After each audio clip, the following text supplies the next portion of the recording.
Welcome everyone to The Howl. I'm Emily Durkin, and in this episode, I sat down with Hersey Girls Basketball head coach Courtney Ludois to reflect on the end of the season. In this episode, we focused on the team accomplishments from the season and the goals going into the upcoming one. Thanks for joining, and we hope you enjoy. Hello everybody and welcome back to The Howl. My name is Emily Durkin, and I am very excited to have Coach Ludois here in the Dispatch podcast studio powered by Jets Pizza. Thank you so much for coming this Friday morning before spring break. Thanks for having me. The last push, so I'm very honored you're here. Very excited to be here. So to start, I want to take us back to the last game of the season. You guys went up against Prospect and ultimately faced the tough loss of 59-33.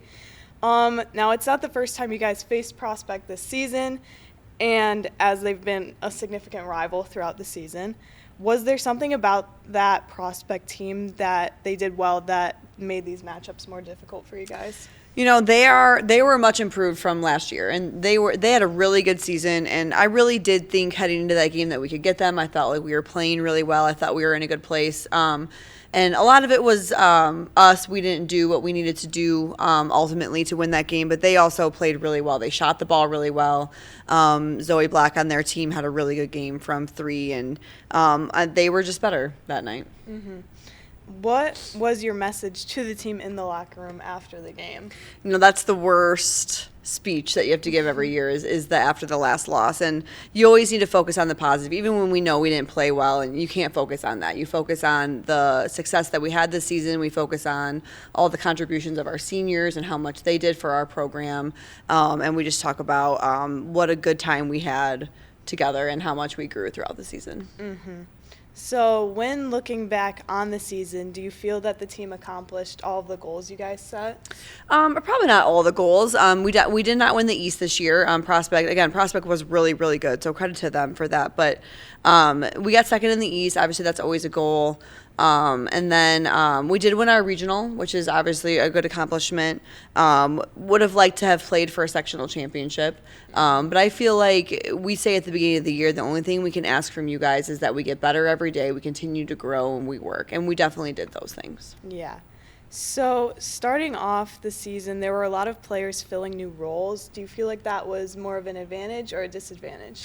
I feel like it's a little bit of both. It's a disadvantage because those kids don't have those in-game experiences, especially, and we noticed that in a couple of our close games where we weren't, we were new at that, and those kids were new in those spots, and that you can't learn how to be in those spots unless you're in them. So, that always is a learning curve when you have kids in new positions. But I feel like it's also something like it could be an advantage in that it's, kids that are excited to be there, they're ready to be there, they're eager to prove themselves. And so definitely some growing pains at the beginning, but I feel like, again, at the end, those kids really stepped up. How do you sort of help those players adapt to those new roles in practice and sort of jump into it? Right. I mean, we do game time situations in practice where, there's 2 minutes left, you're up 3, and then you switch it where you're down 3, and we talk through those situations. It's also hard because doing that in practice and doing it in a game is a really big difference, right? Like when the pressure's on. But you just try to put them in those situations as much as possible. We make challenges, and we make practices really challenging so that, you get to a game and you're like, oh, I've done this before. Yeah. So was there a standout moment that really showcased how much the team grew over the season? I thought we had 2 really good games against Rolling Meadows. Our first game against them, we held them to 19 points. And our defense, like we've talked about all season, our defense was really, I think, what stood out about this team. And we also really had a good game against them at Meadows. I feel like in the past we haven't played great at Meadows. Last year we lost to them there, actually.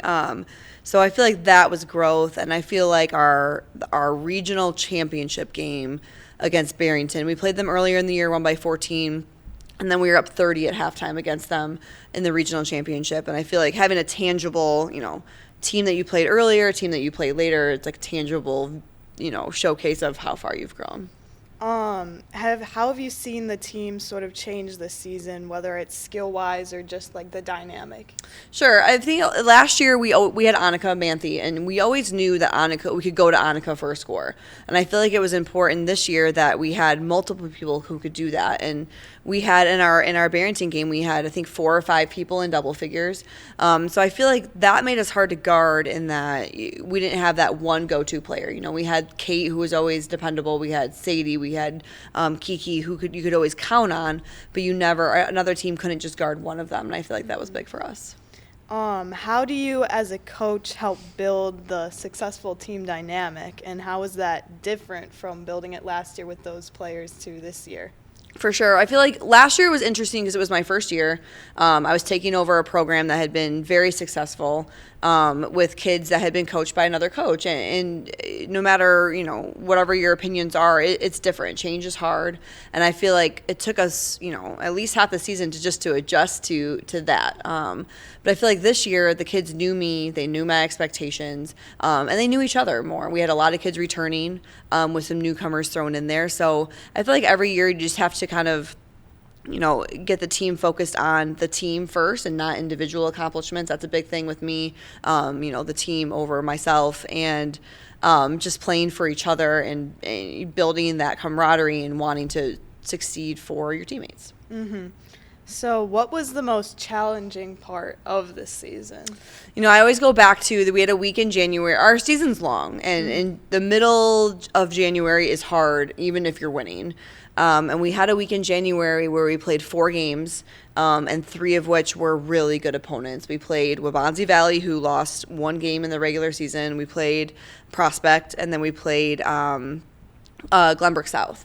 And we lost all 3 of those games. And as much it's kind of weird to think that was a good time for us, but it really was, because it kind of showed us we need to make some changes, and here's what we need to focus on. And we picked a few things that we could get better at, and I feel like down the stretch that really paid off.